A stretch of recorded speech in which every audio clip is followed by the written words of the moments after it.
Jacques Cheminade, bonjour. Bonjour tous deux, bonjour à tous, à toutes. Alors, qui êtes-vous? Alors, je suis président d'un parti qui s'appelle Solidarité et Progrès. Je vais vous lire, puisqu'on est en France et qu'on est précis, l'objet de ce parti. C'est le parti a pour objet de combattre en France et dans le monde pour la paix, par le développement économique et l'égalité des chances, contre l'usure financière et les idéologies du sol, du sang et de la race. Il défend pour chacun et entre les peuples le progrès matériel, intellectuel et moral. Mais personnellement, je me considère comme l'ennemi de l'oligarchie financière qui domine le monde, qui aujourd'hui en est une économie de guerre et qui risque de provoquer une guerre tout court. Et je mets en garde contre cette émission constante de fausses monnaies qui n'a rien dans l'économie réelle qui la soutienne et dont les détenteurs espèrent la faire valoir au détriment des peuples. Voilà le danger pour le monde à un moment de l'histoire où le président Trump joue activement le rôle de promoteur de cet entourage qu'il a des producteurs de fausses monnaies. Pourquoi avoir signé cette pétition référendum-ue.org? Parce que le référendum, c'est ce qui permet au peuple de s'exprimer, qui a le précédent de 2005 qui est très encourageant, où le peuple avait dit non à la Constitution européenne, et puis aussi parce que dans le texte qui a été signé, il y a pratiquement tous les souverainistes. Et pour une fois, on voit l'unité des souverainistes. Moi, je me bats pour l'unité des souverainistes en disant il faut enfin qu'on passe au-dessus des égos, au-dessus du nombrilisme, et qu'on aille à l'essentiel, qui est l'affirmation d'une souveraineté nationale à l'image de ce que De Gaulle avait tenté de mettre en place, c'est-à-dire une souveraineté nationale qui est citoyenne, c'est-à-dire qui est patriote, qui défende dans l'histoire tout ce que la France a pu apporter au monde et à son propre peuple, mais aussi citoyenne du monde, parce que la France doit intervenir dans les affaires du monde, surtout en ce moment où tout communique dans le monde entier, pour faire valoir ce qu'elle est et être un aspirateur, un catalyseur, quelque chose qui joue un rôle le plus déterminant possible dans l'histoire. Et la France serait très bien placée. On est à peu près dans la situation où De Gaulle avait présenté son discours de Phnom Penh, où on peut être peut-être d'un côté, mais aussi de l'autre, pas à la Macron,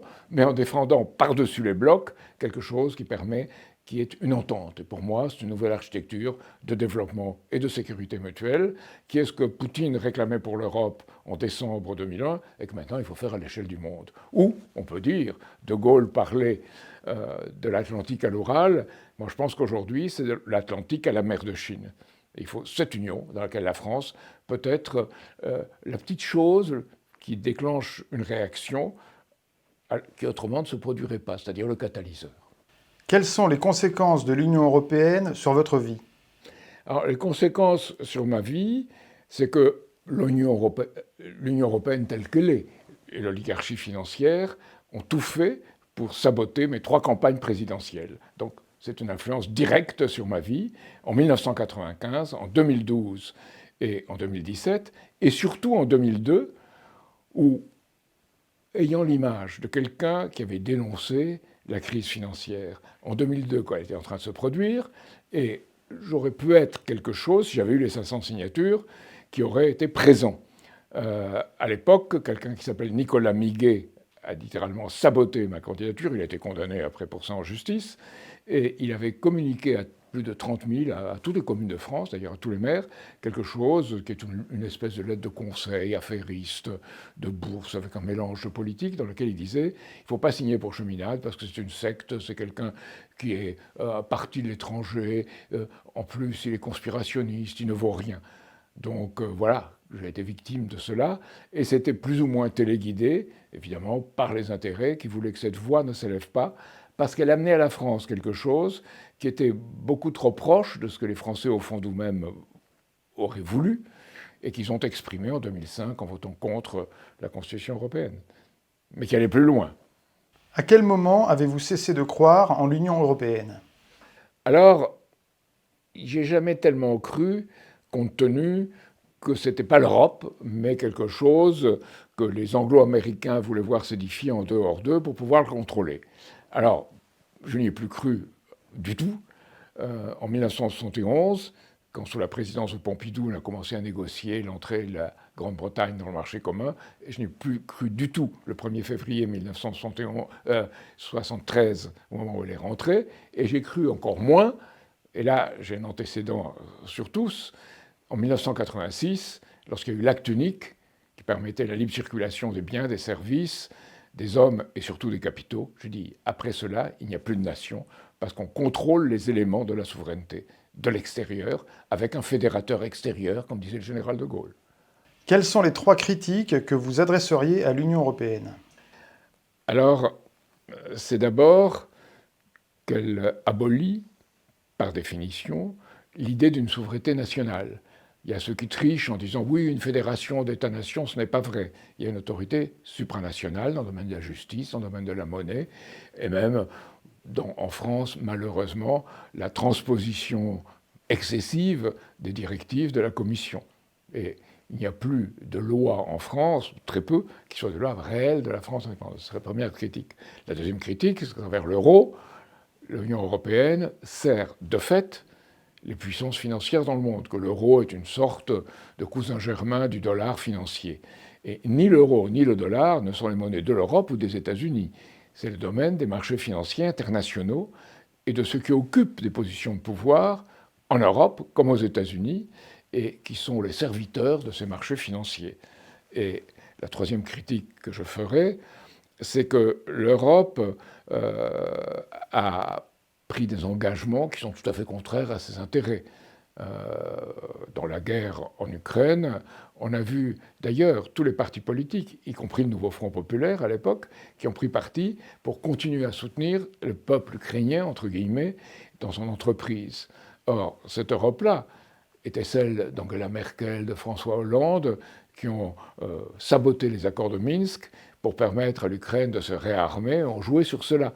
Donc je pense que dans cette Europe-là, on a réussi à couper l'Est de l'Ouest de l'Europe, et que Poutine a été poussé à une invasion, parce qu'il faut utiliser le mot, une invasion, mais une invasion provoquée. Et que cette invasion provoquée a créé la situation d'aujourd'hui, qui fait que l'Europe, actuellement, c'est les États désunis de l'Europe, comme disait Coralie Delhomme dans son petit livre Nécessaire souveraineté. Pourquoi, selon vous, faut-il en passer par un référendum? Parce qu'un référendum, c'est là où le peuple s'exprime sur quelque chose que le régime des partis est en train aujourd'hui de trahir. Le régime des partis où chaque parti évoque quelque chose, crée la désunion, il n'y a pas de cohésion nationale. Le référendum permet d'affirmer cette cohésion nationale, mais à une condition, qu'il soit fait dans des conditions d'égalité et d'équité. Alors aujourd'hui, je vois très bien qu'on pourrait même saboter un référendum. Donc ce qu'il faut, c'est un vrai référendum avec un contrôle des conditions de ce référendum qui soit un contrôle pas de quelque organisme administratif plus ou moins collabo du système, un contrôle par le peuple, pour que le peuple puisse s'exprimer. Quelles sont les 3 premières décisions que vous voudriez voir prendre une fois que la France sera sortie de l'Union européenne? Alors, ce serait la première, une banque nationale. Une banque nationale et la possibilité pour cette banque, qui serait la Banque de la Nation, pas la Banque centrale comme c'est le cas aujourd'hui, qui serait une banque qui obéirait à ce que représente le peuple. D'ailleurs, contrairement à ce qui s'est passé sous la présidence de François Mitterrand, au conseil d'administration de cette banque, il n'y aurait pas les cousins germains de gens qui sont dans le privé ou ceux qui ont lu ceux qui sont passés par les mêmes écoles et le même système. Il y aurait des représentants du peuple dans le conseil d'administration avec une banque nationale. Un système de crédit public, qui sont les 2 conditions pour que la France ait un gouvernail qui puisse marcher. Puis ensuite, il faut l'accès du peuple à la prise de décision. Donc ça serait la représentation du peuple dans les entreprises et dans la Banque nationale, mais ce serait aussi un accès du peuple par le référendum d'initiative citoyenne, d'abord, et ensuite, je pense qu'un des grands problèmes de la France, avec le logement d'ailleurs, c'est la justice. Et il faudrait, pour moi, étudier sérieusement, et je pense qu'il faudrait le faire, que la justice redevienne un pouvoir responsable qu'on pourrait éventuellement sanctionner si elle prenait de mauvaises décisions. Mais une justice qui soit une justice d'un pouvoir et pas une autorité comme c'est le cas aujourd'hui. Alors, elle devrait être... On pourrait envisager un garde des Sceaux élu pour représenter cela, c'est une possibilité, et on peut envisager aussi une vraie Cour suprême, et pas un Conseil constitutionnel, un Conseil d'État, une autre Cour de justice, etc. Vraiment une institution avec de vrais juristes responsables. Moi, j'ai vu dans mon propre cas au Conseil constitutionnel, le seul juriste qui a protesté contre la décision prise contre moi en 1995 avec des considérations tout à fait arbitraires, c'était le juriste du Conseil constitutionnel, c'est lui. Donc, il a parlé, et le seul organe de presse qu'il ait trouvé, où il ait pu l'exprimer, c'est les INROC. C'est quand même paradoxal. Partout ailleurs, moi-même, mon avocate et lui, lorsqu'il l'a fait, ont été rejetés. Les journalistes, y compris le Canard enchaîné d'ailleurs, qui est le faux-nez des différents réseaux de renseignement en France, ont rejeté cela en disant ça ne nous intéresse pas, circuler, il n'y a rien à voir. Quelle sera, selon vous, la situation de la France si nous restons dans l'Union européenne? Il n'y aura plus de France, tout simplement.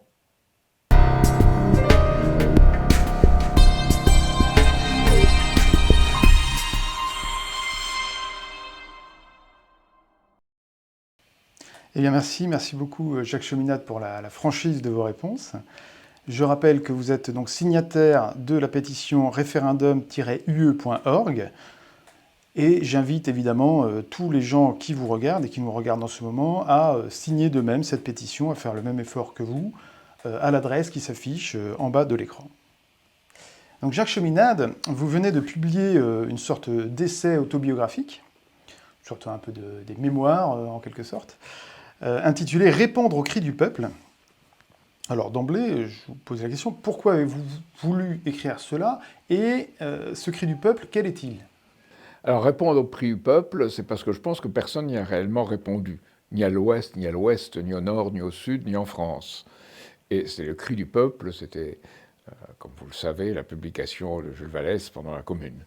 Donc c'est quelque chose auquel il faut donner une forme, il faut lui donner des pistes, il faut lui donner des orientations. Donc j'ai voulu écrire ce livre pas comme un code, pas comme un catéchisme, mais comme des moyens d'éveiller l'esprit, pas pour en regimenter, mais pour donner des motifs de réflexion en profondeur sur des questions qui me paraissent fondamentales. Ce sont toutes les annexes, et sur la souveraineté, le domaine public, la culture, comment considérer aujourd'hui la voie chinoise, etc., un certain nombre de sujets. Et l'autobiographie, c'était comme exemple politiquement de ce que j'ai vécu dans ma vie. C'est pas pour parler de tel ou tel détail personnel ou telle chose. C'est quelque chose pour montrer ce que produit, lorsqu'on défend en politique, je dirais, le beau, le vrai, le juste, ou qu'au moins essayer de le faire, ce qui vous tombe dessus, parce que les pouvoirs en place ne veulent pas une expression citoyenne, ils veulent réduire les gens à des comportements qu'ils pourront contrôler, quelle que soit leur étiquette politique. Et ils ne veulent pas que les gens prennent en main leur destin. Donc j'ai écrit ce livre pour inspirer ceux qui cherchaient à prendre en main leur destin. Alors, pour le grand public, vous êtes essentiellement connu pour votre participation à l'élection présidentielle, donc à 3 reprises, en 1995, en 2012 et en 2017. Vous parlez d'ailleurs de larges passages dans votre livre de ces expériences-là, et notamment des déboires que ça vous a coûté. Quels souvenirs gardez-vous de ces expériences-là et quel enseignement en tirez-vous? À titre personnel et je dirais à titre pour éventuellement les gens qui voudraient s'atteler à votre tâche, en quelque sorte, en tout cas à la tâche que vous assignez aux responsables politiques. Alors, dans le négatif, j'ai été quand même surpris, je pensais que c'était le cas, mais à quel point c'était vrai, le caractère incestueux de la classe politique française. Le Conseil constitutionnel a rejeté mon compte de campagne, alors qu'il n'y avait aucune raison de le faire, sauf qu'il ne fallait pas qu'un nouveau soit là, et il fallait l'exclure. On a accepté Jean-Marie Le Pen, on a accepté Balladur, on a accepté Chirac en 1995. Vous savez, Roland Dumas a été interviewé par Guillaume Durand, et Christophe Barbier. Et on lui a posé la question, dans cette élection de 95, qu'est-ce qui s'est passé? Alors Roland Dumas a dit, eh bien, on a dû considérer les choses. Mais vous avez rejeté Balladur, on lui dit. Alors, non, on ne pouvait pas le rejeter. Et vous auriez dû rejeter Balladur. Non, on ne pouvait pas le rejeter, parce que si on avait rejeté Balladur, alors au départ, on ne pouvait pas savoir, mais quand même, il y avait des choses douteuses, les t-shirts, la circulation de cash et tout ça. Donc, si on avait rejeté Balladur, on a dû rejeter Chirac. On dit, mais comment rejeter Chirac? Et pourquoi vous ne l'avez pas fait? Parce qu'on voulait sauver la République, dit Roland Dumas, qui est un voyou, mais qui dit les choses comme elles sont. Ou qui disait les choses comme elles sont. Donc, on a travaillé avec l'équipe de Chirac pour rectifier son compte de campagne, qui était tout à fait en dehors de toutes les normes. Alors on dit, mais comment ça se fait-il que vous ayez fait ça? Il fallait sauver la République parce qu'on n'aurait pas pu, on aurait eu une très mauvaise vision de la France si on avait pensé que le président de la République avait fraudé dans sa campagne. Alors Christophe Barbier, ah, mais vous avez rejeté Jacques Cheminade, demande Christophe Barbier. Je vous remercie d'avoir dit ça. Au moins, sur quelque chose, j'aurais le remercier. Donc, Roland Dumas dit, vous savez, Chirac et Balladur ont été adroits, Cheminade, maladroit. Ça fait penser à la fable de La Fontaine. Oui, Selon que vous serez puissant ou misérable. Les juments de cour vous rendront blanc ou noir. Et là, j'étais définitivement noir. Alors, ce qui est curieux, c'est que c'est la France. Hein. Celui qui est intervenu en ma faveur, qui était le juge, la personne compétente désignée pour être membre du Conseil constitutionnel, était désigné par Fabius. Et celui qui s'est définitivement ému de ce qui était arrivé, ça a été Gollnisch. Donc des gens d'opinion totalement différentes qui pensent qu'on a commis là quelque chose qui a révélé que la justice française, dans ce qui est censé être son sommet, ne répondait plus à l'appel. Elle n'était pas là. Au contraire, elle était organisée pour éliminer les têtes qui dépassent. Et surtout, eux, ils pensaient que c'était pour se faire une vertu. Les gens comme, qui ont critiqué la décision, il y avait plus que ça. C'est parce que je dénonçais l'ordre financier, à quoi il allait conduire, 10 à 12 ans une crise, et que cette crise s'est produite. Il fallait à tout prix discréditer celui qui avait annoncé cela. Donc ils ont tout fait pour discréditer cela. Et je dois dire, certains le reconnaissent. Florian Philippot, dans sa réunion à Arras, a dit que j'avais été celui, publiquement, dans 2500 personnes, j'avais été celui qui avait inspiré la réflexion sur la finance parmi la classe politique française. Donc, voilà ce qui s'est passé à ce moment-là. Alors, vous avez un parcours assez atypique parmi la classe politique de ces dernières années. Vous êtes né en 1941 en Argentine, donc d'une famille d'expatriés. Vous avez traversé finalement toute la seconde moitié du XXe siècle. Vous avez vu s'installer notamment l'Union européenne. Vous avez vu également comment la Ve République a pu être dévoyée au fur et à mesure qu'un certain nouvel ordre mondial s'instaurait. Quel bilan faites-vous finalement de cette seconde moitié du XXe siècle, jusqu'à aujourd'hui, donc on s'étend un peu plus? En France ou dans le monde? Alors, dans le monde, c'est la mainmise progressive par cette oligarchie financière partout. Et organisant des coups contre les têtes qui dépassaient. Je ne sais pas, c'est Bernays, le neveu de Freud, qui avait commencé en 1915-18, aux ordres des gens qui utilisaient des réactions émotionnelles et un narratif pour contrôler les choses. Et là, cette oligarchie financière, c'est ce qu'elle a constamment utilisé. Aujourd'hui, on est sur un narratif. Et dans mon cas en particulier, avant 2000, aux États-Unis, on a demandé le Freedom of Information Act, c'est l'article 1er de la Constitution américaine, suivant lequel on a le droit d'obtenir des informations. Elles sont caviardées, mais ils ont donné l'information que depuis les États-Unis, à cette époque, dans le contexte de 1995, le FBI avait donné l'ordre aux différentes agences du FBI en Europe. À l'époque, c'était Bonn, Rome et surtout Paris, que ce cheminade, ces idées ne soient pas répandues, ne prospèrent pas, si possible le silence sur ce qu'il fait, et sinon la calomnie. Et c'était très clairement dit, c'est très clairement dit. Donc il y a une intervention intérieure dans les affaires de la France, et c'est pour ça que j'ai pensé qu'il y aurait des voix qui s'élèveraient à ce moment-là. Personne. Le plus grave n'a pas été ce qu'a fait le Conseil constitutionnel. Le plus grave, c'est qu'il ne se trouvait aucun journaliste, aucun homme politique pour dire c'est une ouïe ce qui a été fait. Au sujet d'ailleurs des États-Unis, vous avez à ce point de vue-là, vous occupez comment dire, un poste un peu, une fonction ou vous jouez un rôle un peu qui détonne un peu au sein des souverainistes, parce qu'en règle générale, en France en tout cas, le souverainisme se définit par une méfiance au minimum, voire un mépris ou une haine envers les États-Unis. Or, vous, votre maître à penser, votre déclencheur en quelque sorte politique, c'est Lyndon LaRouche, qui est donc un ancien candidat, un économiste, un ancien candidat à la présidentielle américaine. Vous avez vous-même été, pendant vos années de haut fonctionnaire, en service aux États-Unis, et vous faites très souvent référence, ainsi que vous l'avez fait là à l'instant, au modèle américain. Donc finalement, comment vous vous positionnez dans cette sphère souverainiste très anti-américaine, en quelque sorte? Comment conciliez-vous cela avec votre combat pour la souveraineté? Alors, celui qui a écrit un meilleur livre sur cela, c'est Wang Huning, que vous connaissez peut-être. C'est le numéro 3 actuellement du Parti communiste en Chine, qui était aux États-Unis à ce moment-là et qui a écrit l'Amérique contre l'Amérique.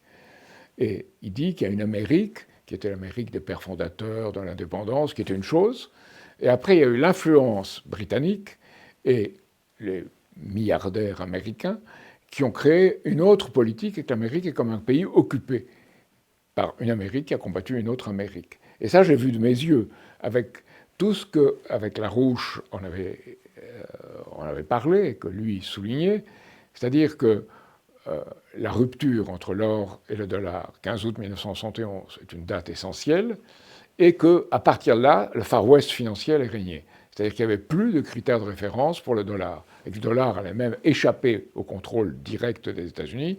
Ça avait dollar financier des marchés internationaux, avec le monde de Wall Street et de la City de Londres.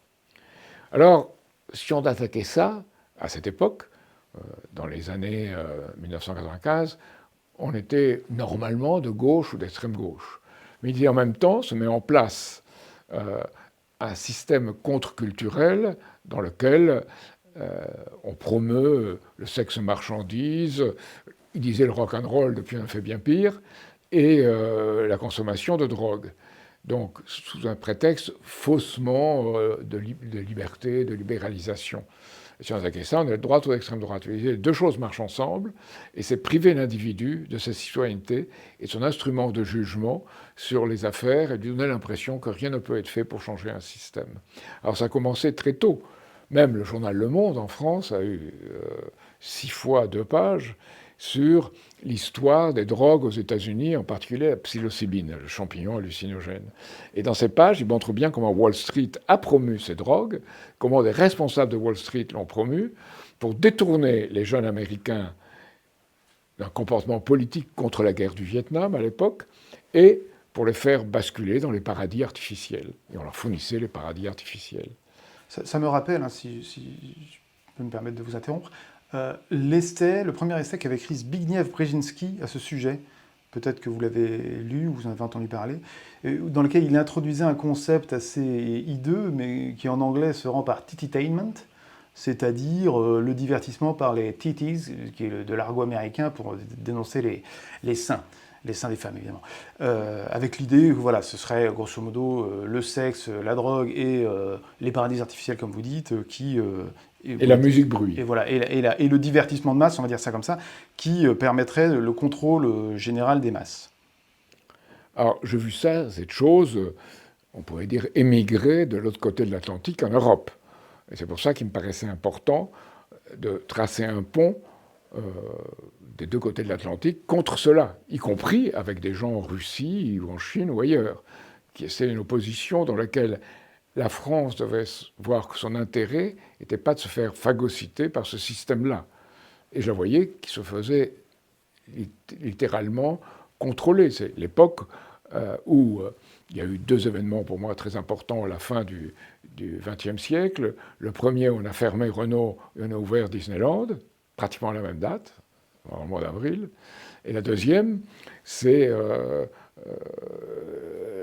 cette libéralisation de la consommation de drogue qui est arrivée partout. Nous avions des équipes dans la rue à Rennes, en Bretagne. Et on disait, voilà, la drogue, c'est un élément de ce système financier, et c'est le lien, ou l'intervention du crime ouvert, du crime organisé dans le domaine de l'économie. Et à l'époque, il y a quelqu'un qui était venu à Rennes avec un numéro de High Times, comment être sous effet de drogue, avec un numéro américain dans les rues à Rennes, sur cette publication-là. Donc il y avait bien une internationale, entre guillemets, de tous les gens qui promouvaient ce système-là pour contrôler les populations. Et moi, j'ai dit, il faut s'y opposer, c'est l'aspect citoyen du monde, par quelque chose de différent, qui est de parvenir, et ça depuis très longtemps, je l'ai répété, un nouvel ordre financier, économique, culturel, qui soit un ordre basé sur le développement partagé, sur le développement mutuel et sur la sécurité. Et il faut réorienter le système financier par rapport à ça. Alors il y a quelqu'un en Russie qui a rencontré plusieurs fois la Rouge, moi-même j'ai rencontré plusieurs fois, qui s'appelle Sergueï Glaziev. Sergueï Glaziev, aujourd'hui, est chargé des relations entre la Biélorussie et la Russie. Mais pendant longtemps, il était chargé de beaucoup plus, d'essayer de mettre en place un instrument financier qui soit hors dollar et qui permette d'opérer en monnaie nationale, mais avec un instrument de référence s'il y a des déficits ou des excédents, un instrument de référence qui soit un certain nombre de biens durables, de produits de base, dont la valeur serait établie par des contrats à long terme. Ça ressemble un peu à ce que la Banque des BRICS Oui, bien a sûr. cherché à mettre en place. Ben, c'est tout à fait ça.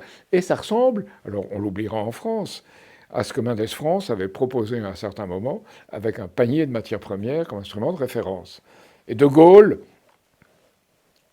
n'était pas loin de penser de cette façon. Moi, je pense que si en 1968 tout a été fait pour dégommer De Gaulle, c'est parce qu'il avait dit que la France voulait conserver la possibilité de transformer ses dollars ou ses francs en or.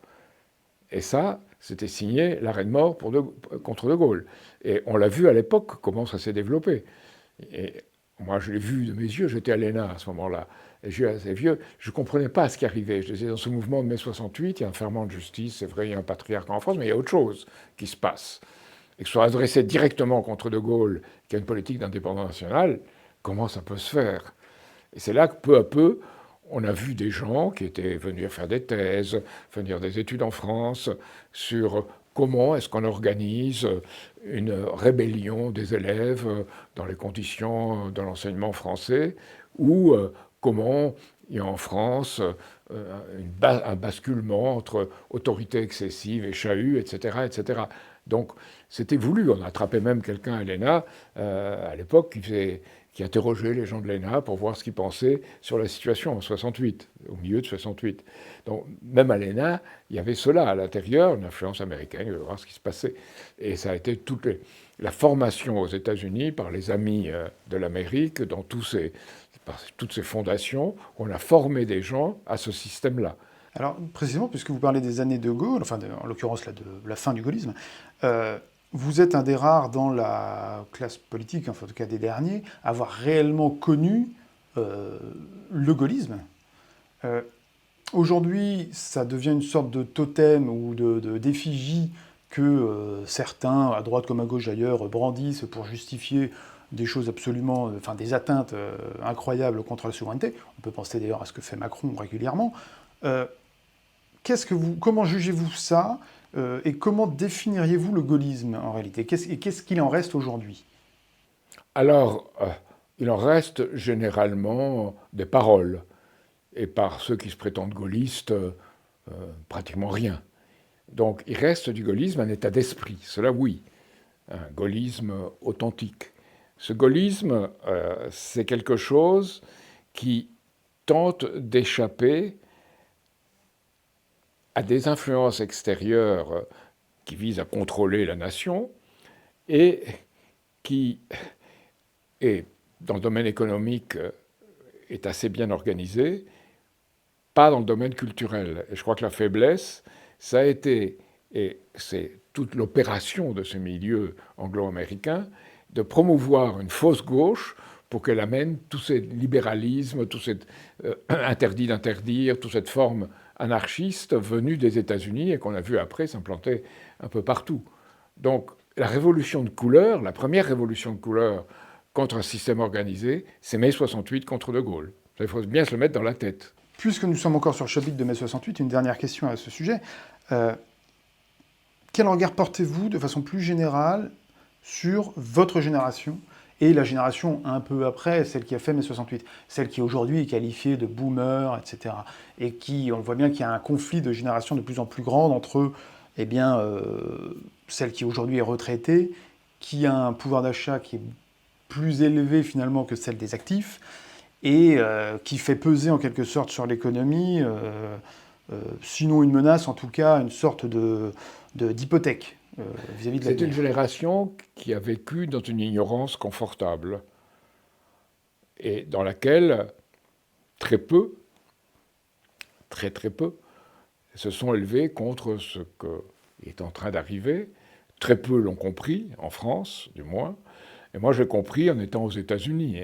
On voyait à New York, à peu près, allez, tous les mois, débarquer une nouvelle secte. Alors voilà, une nouvelle secte d'Asie, d'Extrême-Orient ou d'ailleurs. Et tout un basculement des gens de ma génération dans des comportements qui étaient tout à fait, je dirais, doubles. Dans le, pendant la journée, comportement au bureau, acceptation des règles et tout ça. Et le soir, on s'éclatait. Donc j'ai vu ça, j'ai vu ce qui se passait avec Andy Warhol et le groupe d'Andy Warhol. J'ai vu de mes yeux tout ça. Donc j'ai dit quand même, c'est pas possible. Et ça va venir en Europe, ça va venir en France. Et c'est en train d'y venir d'ailleurs. À cette époque-là, hein. J'ai dit, il faut faire quelque chose pour arrêter ça. Et essayer de le faire comprendre. Malheureusement, euh, dans ma génération, beaucoup ne l'ont pas compris, ou la plupart ne l'ont pas compris, parce qu'ils suivaient au sommet l'évolution des choses. Alors des gens qui, après la guerre, ceux qui pensaient réussir, avaient encore l'expérience de la résistance, avaient encore l'expérience de la France libre, et qui ont abouti à la base qui a permis à De Gaulle de revenir au pouvoir, ceux-là, peu à peu, ont disparu, et s'est substitué des gens de la génération suivante, qui était ma génération, qui ont bien senti que le pouvoir n'était plus dans l'État, qu'il était éventuellement dans la communauté européenne, mais surtout dans le système bancaire. Donc peu à peu, ils se sont mis à servir des intérêts financiers. Et puis à un certain moment, ça a éclaté, lorsqu'il y a eu dans les années 1990, c'est là, dans ce domaine-là, qu'il y a eu le changement. On a fait Indo-Suez, on a fait Paribas, les banques de dépôt ont été absorbées dans une vision, je dirais, de spéculation financière, chaque fois davantage. Et moi, je ne suis pas contre les banques. Hein. Si les banques sont des banques, ça va. Mais si les banques deviennent des tripots, non. Et vous savez, j'avais l'expérience de Fouché pendant la Révolution française. Et Fouché, de quoi il s'est emparé pour asseoir son influence? Du tripot, c'est-à-dire les missions de monnaie, les fournisseurs aux armées et tout le reste, et des bordels. Tout l'aspect, disons, graveleux de ce domaine-là. Est-ce qu'on est très loin de ça dans l'affaire Epstein? Non, je crois qu'on y est en plein, à nouveau. Dans vos discours, dans votre livre aussi, vous opposez fréquemment, en convoquant donc l'héritage de Lindenlausch, vous opposez fréquemment l'économie financière à l'économie physique. C'est quelque chose qui revient très très souvent chez vous. Et finalement, alors dans ce livre-là, en tout cas, vous ne vous étendez pas tellement dans le détail. Qu'entendez-vous par cette distinction? C'est-à-dire, qu'est-ce que l'économie financière, qu'est-ce que l'économie physique, et comment, pourquoi les opposer, et comment favoriser l'une par rapport à L'économie l'autre? financière telle qu'elle est devenue, c'est de l'argent et de la fausse monnaie émise par une série de paris. Par exemple, vous prenez le produit financier dérivé. C'était à l'origine l'assurance dans le domaine agricole. Il faut être payé un certain pourcentage aux assureurs pour assurer qu'un prix futur soit à un certain niveau. Mais on en a fait des titres d'assurance qui ont circulé partout, qu'on achète, qu'on revend partout, c'est la titrisation. Et en même temps, on a fait d'un pari la base de l'économie. Et aujourd'hui, avec les stablecoins, c'est-à-dire ces fameuses choses tokens qui valent $1 pour $1 est garanti par la Réserve fédérale américaine et les bons du Trésor. Donc c'est infiltré au sein de la Réserve fédérale, il n'y en a déjà pas besoin, ce n'est pas une banque nationale, c'est une banque de banquiers, mais infiltrer quelque chose d'encore pire, qui est ces stablecoins. Or, que voit-on en France? Sarah Knafo proclamait que c'est excellent, que c'est magnifique, et que c'est mieux que l'or et sa robe jaune. Bon, bref. Et elle l'a dit à plusieurs reprises. À la Journée des libertés, qui avait organisée par toutes les droites, elle y était. Pierre Noisat faisait la publicité du Bitcoin et des crypto-monnaies. Marine Le Pen et Jordan Bardella sont allés à Flamanville en disant le nucléaire c'est très bien parce qu'on va le brancher sur les crypto-monnaies nationales gaullistes. Et Eric Ciotti veut une loi de Genius sur les crypto-monnaies comme aux États-Unis, comme l'entourage de Trump. Et c'est là que ces gens qui sont supposés défendre les fondements de la nation la trahissent, certains par stupidité et d'autres par cynisme, pour arriver. Et, et donc l'économie physique par rapport à ça, c'est tout simplement l'économie, ce qu'on appelle l'économie réelle. C'est l'économie réelle et c'est l'économie qui sert à la fois, disons, les biens qui permettent une production de biens physiques réels et qui sert les conditions dans lesquelles ils sont produits. C'est-à-dire qu'il y a une formation, évidemment, des travailleurs, que ces travailleurs aient leur mot à dire, et qu'il y ait tout un système qui soit organisé pour assurer la décision des gens qui, aujourd'hui, en sont les victimes et qui vont devenir, au contraire, les gens qui le maîtrisent. Il y a d'ailleurs, en Russie, il y a des gens qui ont réfléchi à cela aujourd'hui et qui voudraient passer à ce stade, en Chine aussi. L'économie la plus proche de cette économie physique, c'est la Chine aujourd'hui, qu'on l'aime ou qu'on l'aime pas. Alors à ce propos, l'un des derniers chapitres de votre livre, enfin en fait une annexe, parce que vous avez construit ça avec une série d'annexes qui appuient, en fait, qui documentent votre propos, et celle que j'ai trouvée la plus intéressante, en tout cas la plus déroutante peut-être, porte sur la voie chinoise. Vous l'avez intitulée La voie chinoise. Et vous semblez éprouver une certaine admiration pour la Chine post-Mao. Si je... Oui. Et vous semblez donner ça comme modèle Alors moi, quand il y a eu pour la France. la réforme et l'ouverture, non, c'est pas le modèle pour la France, c'est que la France était en partie ce modèle. Lorsque De Gaulle était au pouvoir, il y avait une planification indicative, il y avait une vision à long terme, et il y avait une monnaie qui était une monnaie qui était le franc à cette époque-là, qui était une monnaie qui était vraiment basée sur l'industrie, la production, l'agriculture. C'est après, peu à peu, de présidence en présidence, on est devenu de plus en plus une économie financière.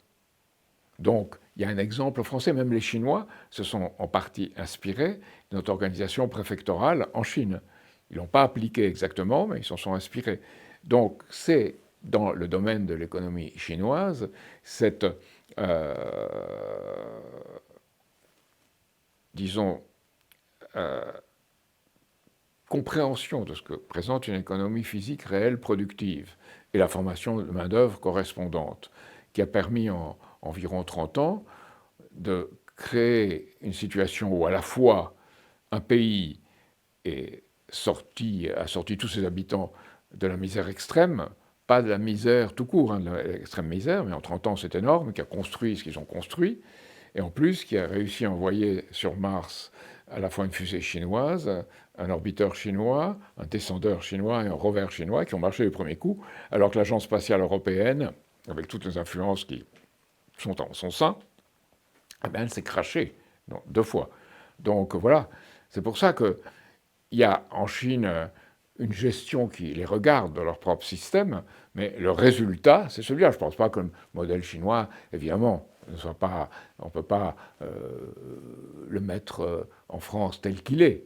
Mais la France doit avoir une orientation qui retrouve celle qu'elle avait sous De Gaulle, et même après 1945, jusqu'à De Gaulle. Il y avait, malgré les errements de la 4e République, une économie industrielle, et pour bâtir cette France de l'industrie et préserver l'agriculture, il y avait une sorte d'accord par rapport à l'essentiel entre le Parti communiste et les gaullistes, qui était une dispute, évidemment, quand on posait en politique intérieure, mais le but de cette opposition, c'était qui contrôlerait ce type de développement. Ce n'était pas le type de développement qui était le sujet, c'était qui le contrôlerait. Aujourd'hui, au contraire, On est dans une situation où notre industrie représente à peu près, allez, 9% du produit intérieur brut, c'est-à-dire rien. On a perdu, on est passé de 20 et quelques, 25 à 9.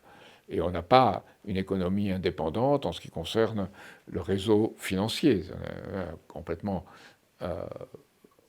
elle a été imbibée de tout ce qui se passe sur les marchés financiers internationaux et capitaux. Quel est le rôle qu'ont joué justement les élites françaises? Je pense en particulier aux hauts fonctionnaires, à tous ces gens finalement que vous avez côtoyés à vos débuts, quand vous avez fait HEC puis l'ENA. Vous avez côtoyé, vous en parlez d'ailleurs dans le livre, vous expliquez que vous êtes mal à l'aise avec l'espèce d'arrivisme qui habite la plupart de ces personnes-là. Donc là, on est dans les années 60-70. Et vous pressentez en quelque sorte la catastrophe, j'ai l'impression. Oui, parce que je pense que la question fondamentale pour la France, c'est qu'au lieu d'être dans l'adhésion à son sentiment ou dans ou s'en tenir fermement aux idées, on s'identifie plus à la fonction et à la position sociale que permet cette fonction. Et là, on est prêt, au nom de cette fonction, à faire des choses qui sont contraires à l'intérêt du pays et à l'intérêt du peuple. Mais faudrait-il réformer intégralement, par exemple, notamment la formation des élites françaises? Et à On parle l'ENA, ce souvent, on que a j'ai déjà vu, supprimé l'ENA en partie, même si pas complètement. ah, Euh, il faut aller beaucoup plus, il faut aller beaucoup plus au fond des choses. C'est-à-dire recréer euh, une orientation à la fois culturelle et économique vers le bien commun. Il y a quelque chose de très important qu'a dit le pape actuel, Léon XIV. C'était pour le jubilé. C'est à Place Saint-Pierre, il y a environ 20 000 personnes, et il parle. Et il dit, il y a un grand penseur de l'aube de la Renaissance qu'on a éliminé. Il s'appelle Nicolas de Cuse. Il se trouve que nous travaillons depuis très longtemps sur l'œuvre de Nicolas de Cuse, en particulier Madame Elgazep-Larouche. Donc il a dit, Nicolas de Cuse a changé la manière de penser. Euh, la manière de penser, disons, jusque-là, c'était les contraires s'opposent, nécessairement, il faut que l'un puisse l'emporter sur l'autre pour qu'on aboutir à quelque chose qui soit stable. Et c'est la pensée en réalité du juriste du Troisième Reich, Carl Schmitt, qui disait il faut un ennemi existentiel, il faut qu'il y ait un ennemi pour qu'on puisse exister. Et le pape dit non, c'est quelque chose de l'ordre d'une pensée différente, c'est la coïncidence des opposés. C'est-à-dire que quelque chose qui paraît opposé à un certain niveau peut, à un niveau supérieur, trouver une solution en travaillant ensemble qui soit pour le bien commun. C'est la logique aussi du traité de Westphalie. Le traité de Westphalie, c'est très important. C'est pas un hasard si Tony Blair, en 1999 à Chicago, a dit c'est fini le traité de Westphalie, il n'en faut plus, il faut un gouvernement mondial. Le traité de Westphalie, c'était on pardonne les offenses ou les crimes qu'on a commis, on ne les oublie pas, mais on pardonne. Ensuite, on œuvre à l'avantage des autres en espérant que cet avantage soit aussi mon avantage et qu'il y ait un développement mutuel. Et enfin, on élimine les dettes illégitimes de guerre. Et aujourd'hui, il y a toute une élimination des dettes illégitimes qui est absolument nécessaire. Soit elle sera faite par l'inflation ou par d'autres moyens au détriment des peuples, soit elle sera faite de façon ordonnée, parce que de toute façon, la pyramide de Ponzi est telle qu'on ne pourra pas rembourser ses dettes. Il faudra le faire de façon ordonnée par une autorité qui permet qu'on privilégie la production, le service public, par rapport à l'intérêt de l'argent qu'on fait avec de l'argent. Finalement, tout ce que vous décrivez, tout le processus dont vous avez été le témoin et que vous décrivez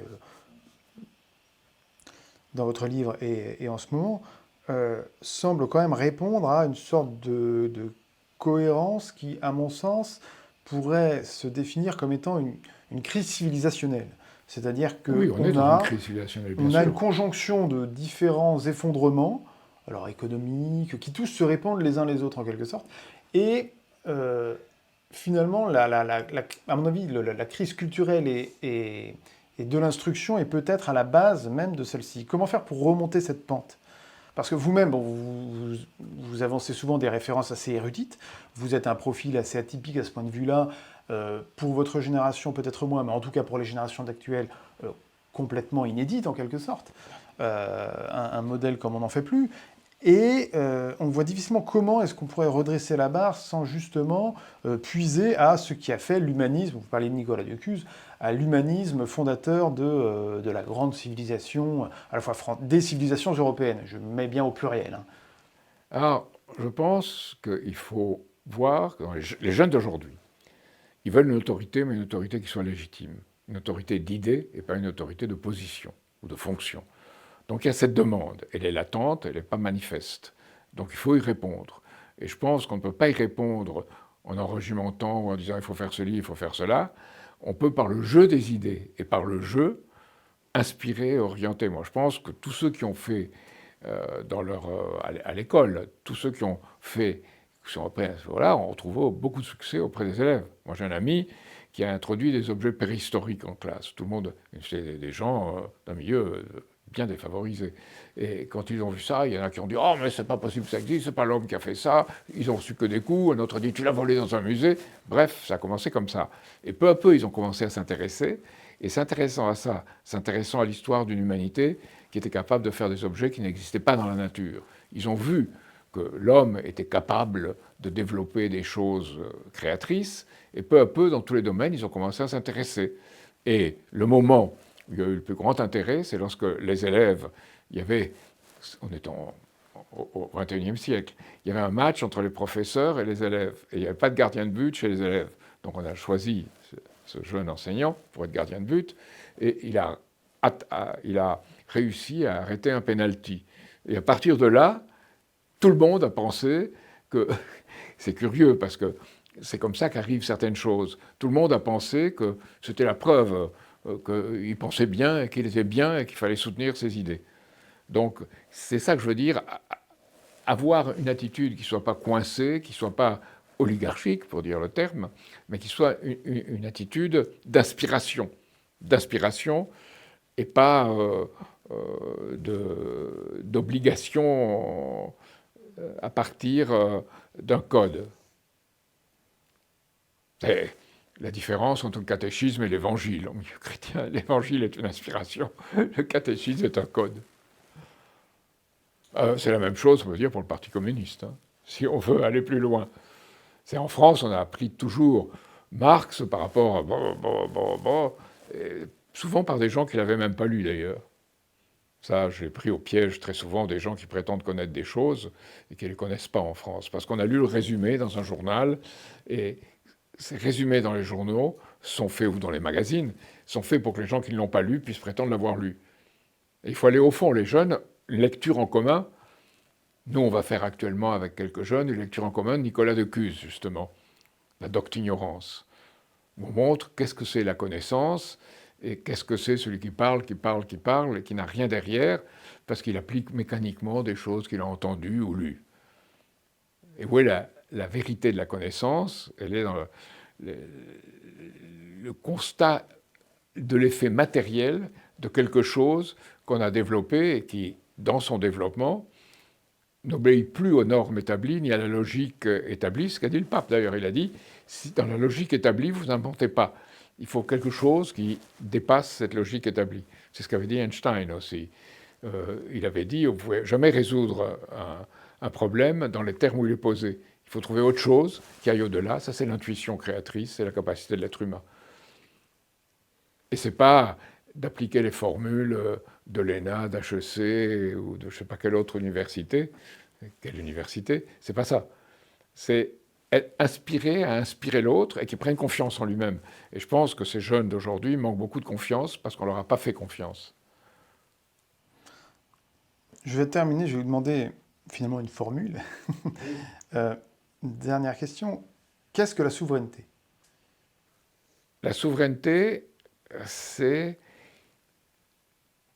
la manière de penser à travers toute une histoire, une culture, une langue, une façon de parler, une façon de s'exprimer, qui a inspiré des créations dans le passé.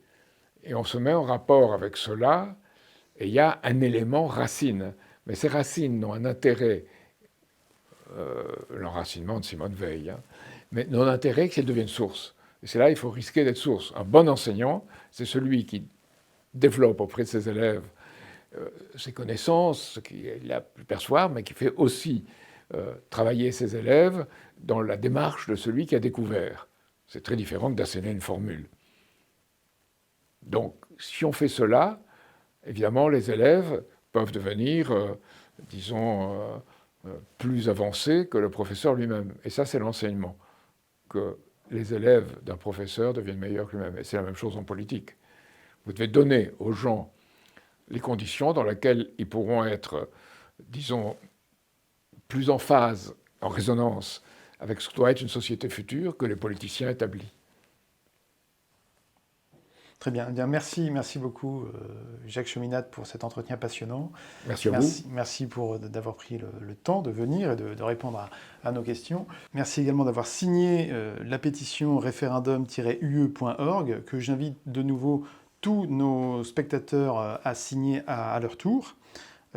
Si cette vidéo d'ailleurs vous a plu, je vous invite à la partager, à l'aimer, à la liker, également à la commenter et à parler autour de vous du projet que nous portons avec référendum-ue.org.